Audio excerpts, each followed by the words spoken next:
నువ్వు ఏడుస్తున్నావు, నీ ఏడుపు నాకు తెలుసు, నేను చూసా. దేవునికి తెలుసండి నువ్వు ఎప్పుడు ఏడుస్తున్నావో, ఎక్కడ ఏడుస్తున్నావో, ఏ స్థితిలో ఏడుస్తున్నావో. రహస్యంలో నువ్వు ఏడ్చే ఏడుపు దేవునికి తెలుసు, బహిరంగంగా ఏడ్చే ఏడుపు దేవునికి తెలుసు. పైకి కనబడకుండా లోపల లోపల కొంతమంది కళ్ళల్లో కన్నీళ్లు రావు, ముఖంలో వికారం రాదు, కానీ లోపల లోపల కుమిలిపోతుంటారు కొంతమంది. అట్లా ఏడుస్తారు. బయటికి మళ్ళీ మామూలుగానే ఉంటారు, లోపల గందరగోళం అయిపోతుంటారు, ఏడుస్తుంటారు ఘోరంగా.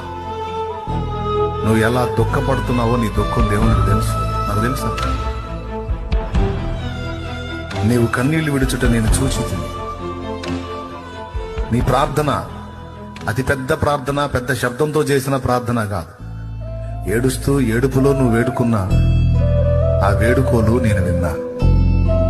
నేను నిన్ను బాగు చేస్తా, బాగుపడవా.